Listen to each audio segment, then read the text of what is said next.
பாரதியார்.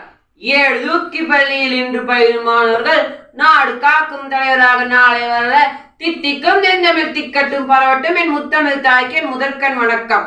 ஆசிரியர் பெருமக்களே, சான்றோர்களே, வருங்கால தூண்களே, எதிர்கால நீங்களே, என்னை போன்றோர்களே, அனைவருக்கும் என் முதற்கண் வணக்கத்தை சொல்லி தலைப்புக்குள் செல்கிறேன். தாருங்கள் தங்கள் காதுகளை.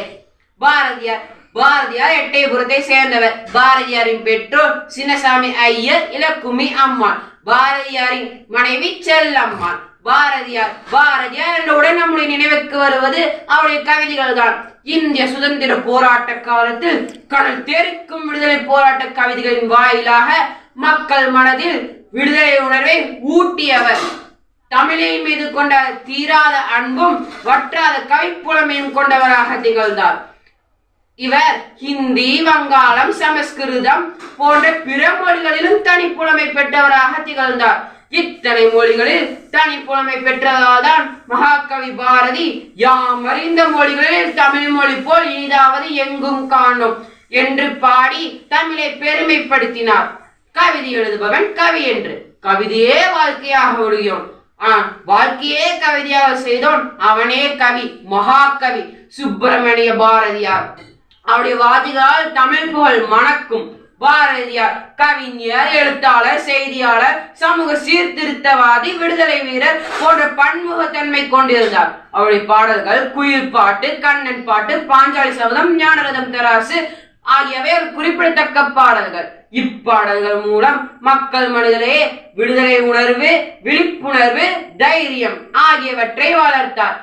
மகாகவி சுப்பிரமணிய பாரதியார் சுதேசமித்ரன், இந்திய சூரியோதயம், கர்மயோகி, பால பாரத யங் இந்தியா, இந்திய விடுதலை, ஜாதி மறுப்பு, பெண் விடுதலை போன்ற பணிகளில் தன்னை ஈடுபடுத்திக் கொண்டார். பாரதியார் சாதி மறுப்புகளையும் தீண்டாமைகளையும் வெறுத்தார்.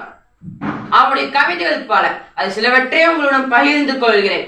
அன்ன சத்திரம் 1000 பேத்தர், ஆலயம் 10000 நாட்கள், பின்னருளுள்ள தர்மங்கள் யாவும் பேர் விளங்கி ஒளிர்த்தல், அன்ன யாவினும் புண்ணியம் கோடி அங்கொரு ஏழைக்கு எழுத்தறிவித்த.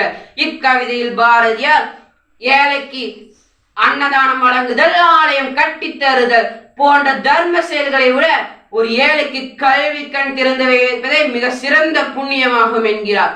உள்ளத்தில் நேர்மையும் தைரியமும் இருந்தால் நடக்கும் பாதை நேரானதாகவே இருக்கும். ஜாதிகள் இல்லையடி பாப்பா, குல தாழ்ச்சி உயர்ச்சி சொல்லல் பாவம், நீதி உயர்ந்தவதி கல்வி, நிறைய உடையவர்களே அன்பு, நிறைய உடையவர்களே உயர்ந்தோர் என்று சொன்னவரே மகாகவி சுப்பிரமணிய பாரதியார். துன்பம் நேரும் சமயங்களில் அதை கண்